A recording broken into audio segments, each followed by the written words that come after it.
Dude, the last time we did Beat the Rush, it played like 17 times. I'm very Well, no, that wasn't. That was Breakfast and Bets. I don't know. Let's just press the button. Wake up! This is Beat the Rush. Get out of the way, jackass! Wake up! This is Beat the Rush. Get out of the way, jackass! I told you it was going to do it. I told you it was going to do it multiple times. I told you I was so nervous, and it did it. I told you it was going to happen. All right, we got the Bucs and the Eagles. Tampa Bay is favored by 7 points in this one, over under 52.5. Jalen Hurts, Tom Brady, Antonio Brown, Chris Godwin, Devonta Smith. What are we doing in this one? In Tampa Bay, they're only giving Tampa Bay 7 points? That's it? That's it? We're taking the Bucs in this one. 7 points is just not enough. I think it should be 8.5 to 10 pretty easily. I'm surprised it hasn't moved a whole lot. I did get it at 5.5 on Monday, so I am happy about that. But this at 7, I think you're giving the Eagles a little bit too much credit right now.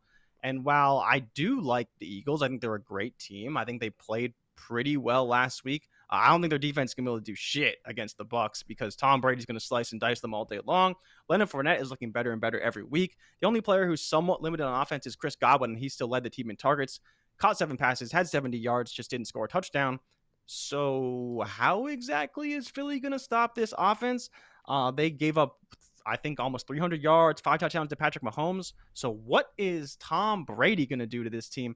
I don't really understand how the line's only 7 points, but we'll see. The Bucs are on the road, if that means anything. Hostile environment for Brady, but he's used to it. He's a veteran quarterback, greatest of all time, played in plenty of hostile environments. I'm not worried about that. He's going to have his team ready to go. We know that Gronk is not playing. Yeah, Gronk is is one out. thing. He's confirmed not playing. We know that Brady's dealing with a minor thumb injury. Levante David is trending in the wrong direction after missing practice both Monday and Tuesday. So that's not great. And then Antoine Winfield is dealing with a concussion right now. So problem with concussions. And you said their center, right? The center, Ryan Jensen? Yeah, Ryan Jensen was limited, but he's trending in the direction of playing. He didn't practice on Monday. Okay. He was limited yesterday, so he's probably going to practice in full or limited again today. He is more likely to play because he's, again, trending the right direction, where Levante David is not practicing at all. And then Antoine Winfield Jr. also not practicing right now. He's dealing with a concussion. As we know with concussions, you have to be cleared to play. You can't just play through a concussion. So status for him is a little bit up in the air, but we'll see what happens today. Potentially he could play. And then Lane Johnson, we're not sure if he's going to play right now. He's dealing with a personal matter, but everyone else, Landon Dickerson, Jason Kelsey, all practice, and Jordan Mailata practiced in full yesterday. So the Eagles offensive line should be back for the most part. We're just going to see about Lane Johnson. But that's really good for Jalen Hurts because he's going to need all of those guys to play in full. Well, Dallas Goedert is out. He was on the COVID list. So what I was reading actually this morning is there is a small chance he's going to play. How? Very, very small. Because he's vaccinated, so he has to be one negative test and asymptomatic for 48 hours. So we know that he went on the COVID list yesterday. So depending on what happens, they were saying it's a very small window that he could potentially be cleared to play, but again, very unlikely. And that's why we will get into Zach Ertz later in the segment. But if you want to start with the Buccaneers and kind of your expectations for this game, I'd love your thoughts on that because the Eagles are the team that's be harder to figure out for this one for sure. Yeah, I mean, the Eagles defense, I mean, you think that they would just get shredded up, right? And then they picked off Sam Darnold. Listen, I get it. It's Sam Darnold versus Tom Brady. I get it. There's a big difference. But a little bit. Tad bit. Just a little difference between Sam Darnold and Tom Brady. But I understand that the Eagles defense is not a strong suit of that team, right? And the offensive line has been problematic, and we know that Tampa Bay's defensive front is outstanding, right? JPP, Shaq Barrett, Ndamukong Suh, Vita Vea. I'm concerned I'm concerned for the Eagles' rushing attack. Like, I think this is going to be the game, man, where people are either all in on Jalen Hurts or completely out. Like, I really do. It's already it could be a statement game. Because he's going to need to throw the ball to win. I think Tampa Bay is going to put up a lot of points on this team. Now, this is kind of straddling the fence, right? Does Tampa Bay just go in here and just try to get the victory and go away? Like, we're playing on Thursday. We only had 2 days rest. Let's just run Leonard Fournette, take care of Brady's hand. We got 10 days rest after this. Let's just get in, get the dub, and get out.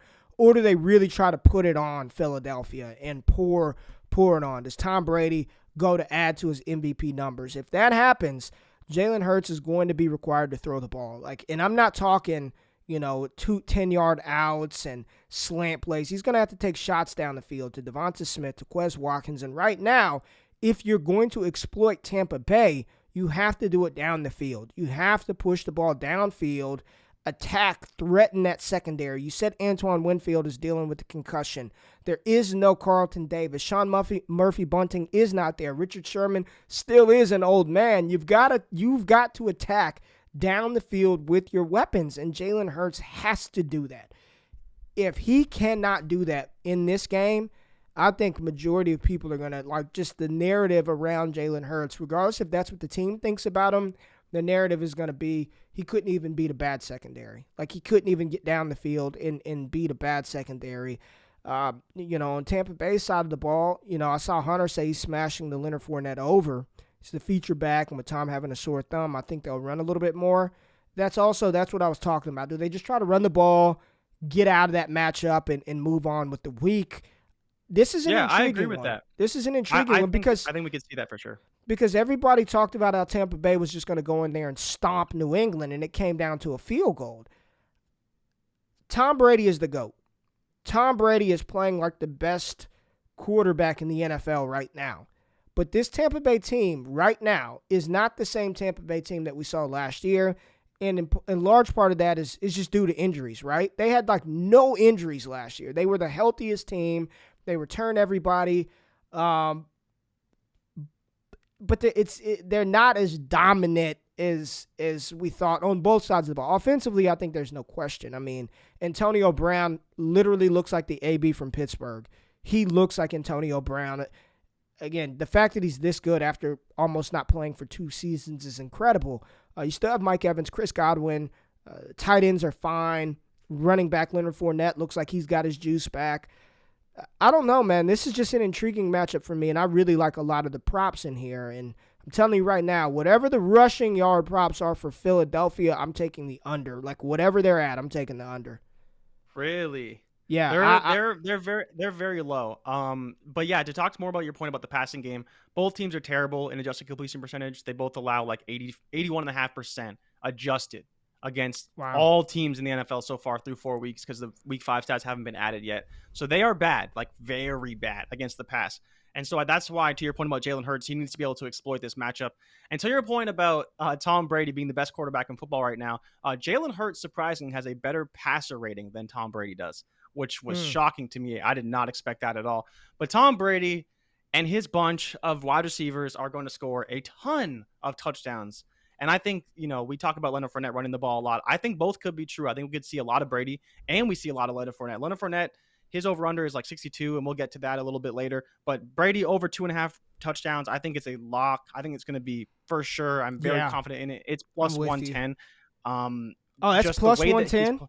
Plus 110? Yeah, because it's a 2.5. You do get a bit of juice on it. But yeah, I'm very confident in this right now. Sam Darnold didn't look good last week, but we are not comparing Tom Brady to Sam Darnold.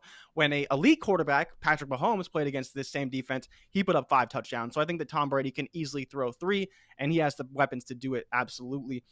So when it comes down to the actual receiving game, though, I'm curious how you think it's going to break down as far as Mike Evans, Chris Godwin, and Antonio Brown. Antonio Brown is my favorite receiver in this contest because we know Darius Slay is probably going to play primarily on Mike Evans. So we'll kind of see what happens from there. But I'm loving Antonio Brown in this matchup. I want his overs for every single line he has.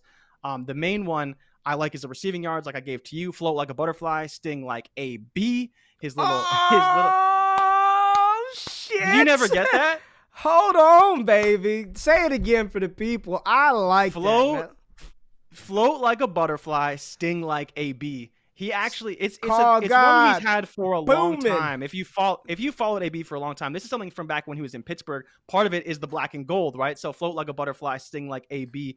He actually has a mural of himself and a butterfly in his gym in Florida. It's really, really cool. Have you ever seen a picture of it? He got like this artist to do it, but it says that it's like his little signature: float like a butterfly, sting like AB. And it finally came back last week. I know that the Bucs tweeted it out. I think the NFL tweeted it out as well. But yeah, over under 63.5 receiving yards. Love that number as well. You have 4.5 receptions minus 158. Hey man, Love that number. hey. What's I up? thought you came up with that, and that was just something that was already done. No. I've I'll known take- about it for a long time. It's not I'll new, take- but I'll take I'll credit take my for it. For I'll take my hand clap back. That's horse shit, man. I thought you were clever. I'll take my hand clap back. no, he's had it for a long time. So the fact that you don't know, that's just sad. But yeah, 61 and a half. If Mike Evans 62 and a half. Either way. 61 and a half receiving yards, 4.5 receptions, longest reception over 23 and a half. He's hit that 3 out of 4 weeks. The only week he didn't was against the Falcons. I would take the over on every single one and anytime touchdown plus 125. I love it. I just love it. I love that. it. I think he's I love that too. smashing. He's getting a lot of deep targets, especially. But yeah, 23 and a half. I've been hitting those longer reception props. And it's just one that I think he's very beatable for AB. And he's been the deep threat on this offense. Chris Godwin's a bit banged up. I do like Mike Evans as well, but I think he will see a bit more of Darius Slay. That's why I'm just kind of staying away a bit from Mike Evans and going more. You think Slay's going to play on Mike? Hey, Hunter, the prospect code FTN. You think Slay's going to stick to Mike Evans in this matchup? Not stick to him, but I think he will see more Mike Evans because he'll be playing primarily outside where we see AB a little bit more in the slot. He may play some AB too, but again, being the slight Mike Evans hater that I am, I'm more confident in AB to beat Darius Slay than I am Mike Evans. Darius Slay played I think he had 2 interceptions last week, played great against DJ Moore, but I do think that AB is a little bit of a different animal, a little bit more physical, and Mike Evans can still win. But if Darius Slay is going up against Mike Evans, that frees up AB for lots of targets, and I'm sure we'll see them matched up a little bit back and forth. The one I'm worried about is Chris Godwin. I'll tell you, last week, I think it was Hunter. Hunter, it may have been you. It may have been Jorgen from Germany. We were talking about Tom Brady's rushing yard props, and it was like 1.5 last week, and I was like, don't do it. Don't do it. He's been running a lot more, and he hit like it. He went over his rushing yard prop last week, rushing yard total last week. Over under set at 1.5 yards again. I wouldn't do it, man. Like I wouldn't do it. Tom Brady's good for a couple of quarterback sneaks. I would just stay away from Tom Brady. I'm not fooling with Tom Brady's rushing yard props. I hate the 1.5, half a yard rushing yard props. I hate them. Unless it's Ben Roethlisberger, and if it's whatever Big Ben's is set at, I'm taking the under. But Tom Brady, I do not like the over on his rushing yards. Leonard Fournette, 62.5 rushing yards, and then 25.5 receiving yards, minus 114.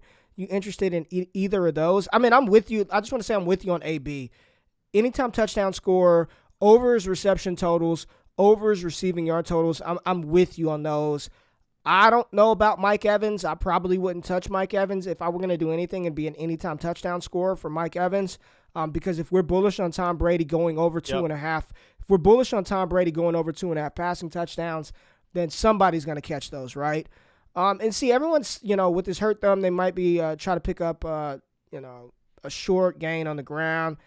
I mean, how hurt is his thumb? I mean, he just went 405, man. Yeah, he said it's not going to be a concern, which tells me that it's probably going to be fine. It may be a little bit sore, but like I said, I don't think he would lie and say that it's more sore than it is or it's less sore than it is. I'm sure he's just going to deal with the pain. Maybe he gets a small little injection or something, numb the pain, whatever it is. I think he's going to be okay. Yeah. I'm not as worried about it. But yeah, definitely, Leonard Fournette, 62.5 rushing yards. I love that number. I think it's easily beatable. The Eagles aren't the best on the ground. And he's been playing great, getting a lot of snaps, running the ball really, really well. And that Bucs O-line is playing really great on top of that. So that's why I think I'm staying in those flames. It's really just who's going to get the touchdowns. And to your point, Mike Evans plus 110 on BetMGM or minus 105 on the low end on FanDuel. Still great odds, basically a coin flip. And Mike Evans is probably worth a coin flip in this game to score a touchdown. And that's probably the one way I would lean with Evans. If you want to get into the Eagles now, talking about Jalen Hurts, we got to talk about Jalen Hurts rushing prop because you're Ray G, the Russian pop god. And I do think this is one that he could beat. What are your thoughts on Jalen Hurts and kind of how are you analyzing his potential rushing prop at 43.5? He's going to have to run. He's going to have to run. If if that defensive line is going to get pressure. Now, if Levante David is out, that's good for Jalen Hurts. That's good for Jalen Hurts. 43.5 yards, though, man. Listen, here's why I don't like this one. Tampa Bay has given up the fewest rushing yards in the NFL in total, 229 yards that they've given up through 5 games. They're averaging 45.8 yards given up per game on the ground. Number 1 in the NFL. Number 1 in the NFL. I don't like it for Hurts, man. And what I always look at with these quarterback rushing props, defensive line and linebackers, like, do they have a front 7 that can make life hell on Jalen Hurts? And I'm going to assume that the defensive coordinator in Tampa Bay, they're going to make Jalen throw the ball. Like, I'm going to spy you with a linebacker and force you to throw the ball. I don't like it. They're the number 1 rushing defense in the NFL. Conversely, to illustrate and highlight the Leonard Fournette point, Philadelphia is 3rd worst in the NFL. They've given up 710 rushing yards on the ground. The only teams who have given up more yards on the ground are the Seattle Seahawks and the Los Angeles Chargers. And when you're talking about rushing yards per game given up, Philadelphia, once again, 3rd worst in the NFL, giving up 142 yards per game on the ground. Only teams worse, Seattle and the Chargers, and then right ahead of them, Kansas City and Arizona. So just terrible. Just keep that in mind when you're thinking about these rushing props. So Philadelphia is terrible as far as defending the run. Now the pass is kind of a different story. Philadelphia, surprisingly, Jay, has given up the 3rd fewest passing yards in the NFL collectively as a team. Surprisingly. Well, part of that is because of the Falcons game and the Carolina game. I get it. I'm just telling you, right now they're only giving up 194.8 passing yards per game. 3rd best in the NFL behind Buffalo and Carolina. So I'm just giving you the stats. Like, I understand who they played, but one thing that is for certain is Tampa Bay's rush defense is legit. So if you're betting the over on Jalen Hurts, 43.5 rushing yards, you're pretty much saying he's going to defeat Tampa Bay's average by himself because they're only giving up 45. I probably would stay away from it, man. I probably would stay away from it. Chris says they have the best rushing defense in the NFL, but they haven't played a mobile QB yet. I hear you. This is one that I wouldn't want to risk my money on. I wouldn't want to risk my money on this one as far as Jalen Hurts rushing prop. Yeah, Jalen's only hit this 3 of 5 weeks, and that 1 week that he did hit it last week was against Kansas City. So again, in more of a shootout game where he had to run a little bit to make things happen. I actually do think he could hit it in this game, but I do see your reasoning for sure, and I'm kind of with you on that. But when you talk about the passing, it's 285.5 yards, 1.5 touchdowns. The over is -135. But the passing attempts is 39.5 passing attempts for Jalen Hurts as the over-under. I honestly, I kind of want to take the under, but I could definitely see a scenario where it's going over. It just depends on how well he plays, right? Well, he's never really he's come close to there. He threw 48 against Kansas City. And so if you want to use the Kansas City game as that mold, remember that game was 30-42. Patrick Mahomes, like you mentioned, only threw 285 yards, but threw 5 touchdowns. So we'll kind of see what happens. 40 pass attempts is a lot, and a lot for Jalen Hurts, particularly because he carries the ball. Well, they're not going to be able to run it. They're not going to be able to run the ball. Like, I'm telling you, they will not be able to run the ball on Tampa Bay. They're not. So, again, I just don't want to touch it. And Elliot Chris, FTN Fantasy, man, Elliot Chris, shout out to Elliot. He told me the smartest thing to do in betting is when you know just not to bet it. Like, just to say, I don't know, and I'm not going to touch it. I'm not touching it, man. Like, I've seen Tampa Bay shut down every running team. Like, I've seen them shut them down. I'm not touching anything on the ground for Philadelphia. I'm just not going to do it. So then if we're going to transition a little bit, right? Yeah. And we want to talk about, so we're not going to Miles Sanders, 33.5 rushing yards, super not low. I was like, not touching it. You never know. 9.5 carries. Maybe I want to take the under on Miles Sanders carries again. I'm not going to go that way. But I do want to talk about Kenneth Gainwell, because Kenneth Gainwell, over 25.5 receiving yards. And to everyone, so they know, Miles Sanders is 23.5. Myles Gaskin last week went 10 for 10 for 75 yards and 2 touchdowns. And we talked about this the very first week of the season. Opening week, Dallas Cowboys, Tampa Bay Buccaneers. The only way the Cowboys are going to win is if they play on the edges and they stretch the field laterally. Yep. That is Yep. the only way the Eagles are going to have a chance out of the backfield to beat this team. They're going to have to give Kenneth Gainwell the ball. He's been spectacular this season. He's been playing really, really well. He hasn't hit this number in too many games. But the reason why I'm not as worried about that is because all you have to do is go back to last week, and you see a running back who is great in the passing game, not as good as Kenneth Gainwell, in my opinion, especially through the air. I think he could easily hit this number, and I think the usage will be there. The snaps were down a little bit last week, again, in a very close game. Miles Sanders got a few more snaps, but I'm expecting it to be in the 30 to 40% range where he's been this season, and he's going to get more volume just because, again, they're going to need to throw the ball, and they're probably going to have to stretch the edges, and Kenneth Gainwell is one of the perfect players in this game script to do that. This is an intriguing one. Gainwell's been kind of he was non-existent last week, 2 for 16, 3 targets, 1 reception, 8 yards. But the week before that, he had 58 receiving yards. The week before that, 32 receiving yards. And then the second week of the season, 2 for 18. If I were going to touch anything, it would be this, because I do think that is the way that you have to threaten Tampa Bay, and it's laterally. Like you have to try to spread them out. You cannot slam the ball up the middle and think that's going to work to beat Tampa Bay.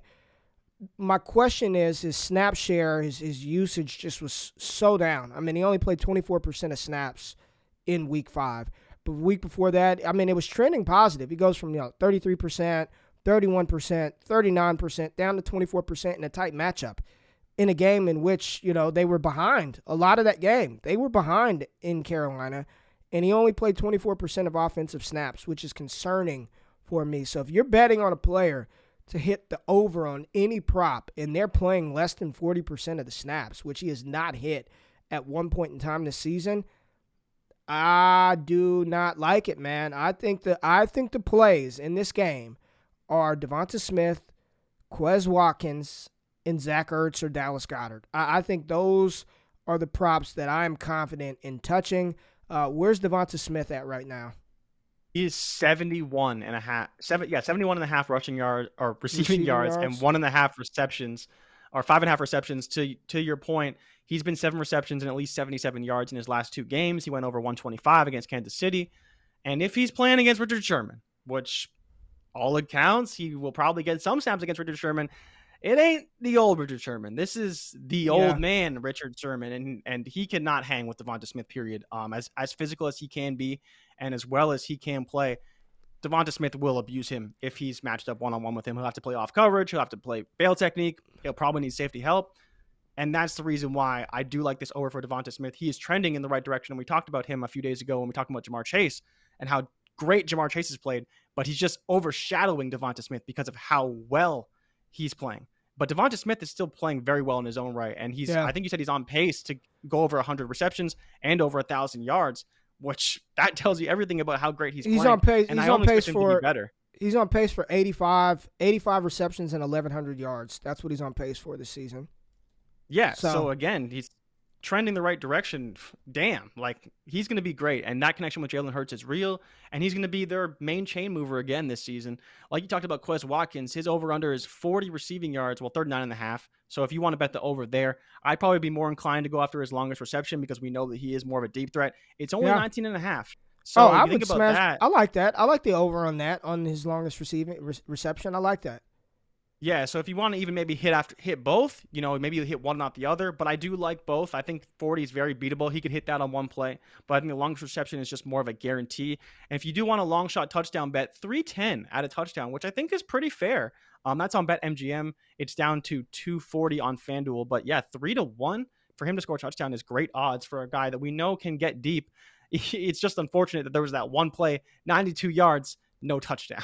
Yeah. I think that's too. That's our boy Cody Carpentier's guy. He's all over Quez Watkins. He loves him some Quez Watkins, but I do like that. 19.5, so he's got to catch a 20-yard pass? Yeah, that's it. 20 yards. For a deep threat is super low. My story, we always talk about make your bets tell a story, is Tampa Bay puts up a lot of points, forces Philadelphia to have to throw the ball. Philadelphia can't run the ball, so they're going to have no choice but to get it out quick.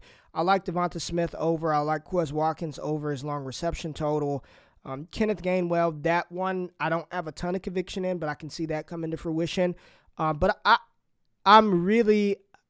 want to see an upset. I want to see Philadelphia somehow Every time you roll your eyes at me, the opposite happens. So continue to do that. Every time you rolled your eyes at me, Kyle Pitts' first touchdown score, you rolled your eyes at me. Yes, you did. Yes, you did. You rolled your eyes at me when I said New England would not get blown out by Tampa Bay. You rolled your eyes at me when I said Dallas is going to play Tampa Bay. You thought they were going to get steamrolled by Tampa Bay. Listen, every time you've done that to me, I've been right. So everybody out there, tease it 7.5 points. Give Philly 14.5. So you're telling me that you need to tease it? You can't even have enough conviction to just pull the money line at it's probably plus 300 right now. Dude, if the teacher gives you an opportunity to use 1 page of notes on the test, why would you refuse it? I don't even know. Please decipher that analogy for me right here. If I have the option to add a couple of more points on my bet to give my team a little more cushion, why not? I mean, why not tease? I'll tease everything. But what are the odds going to be on that? I don't give a shit what the odds actually, the odds have already moved to 6.5. So they're trending in the right direction for you. But if they're already 6.5 and you tease them to 14, it's minus 107. So what are you going to get? Minus 240? Well, I'm gonna put 6 other games on the parlay. That's what I'm gonna do. But listen, once again, I am calling it. Tampa Bay will not blow out Philadelphia, and this will be a much closer game than people expect. And Philadelphia will not get beat by more than 14.5 points. Okay, well, let's just touch on Zach Ertz real quick. 44.5 receiving yards over under and 225 anytime touchdown. If Dallas Goedert does not play, which we're not expecting him to, I do like both of those numbers. I think he's going to be heavily involved in the offense. Without Goedert, he's already heavily involved with Goedert in the offense, but it just opens up more opportunities for him. Yeah. And I think last week was the week that he almost scored a touchdown, but they called it back on an illegal or on a pick play. And so I think he's looking to get in the end zone. I think he really could this week. I think it'd be a good bet to bet on him to score a touchdown. With you. All right, there you go. Thursday Night Football. Thank you, Jay. Thursday Night Football, Philadelphia, Tampa Bay. We will get into the NFL slate starting tomorrow. Take a look at these matchups for this coming Sunday. I haven't even looked at the schedule, man. All I know is the San Francisco 49ers are on bye. I know the Atlanta Falcons are on bye, so we're going to start to get some of those bye week games. Make sure you get your waiver claims in today, and make sure you tap in with us tomorrow, 7 a.m. Eastern Standard Time. Wait, 8 a.m. Eastern Standard Time. 8 a.m. Eastern Standard Time, and subscribe to the podcast feed. Subscribe to Bets TV. All that good stuff. All right, Jay said it, man. We out. Peace.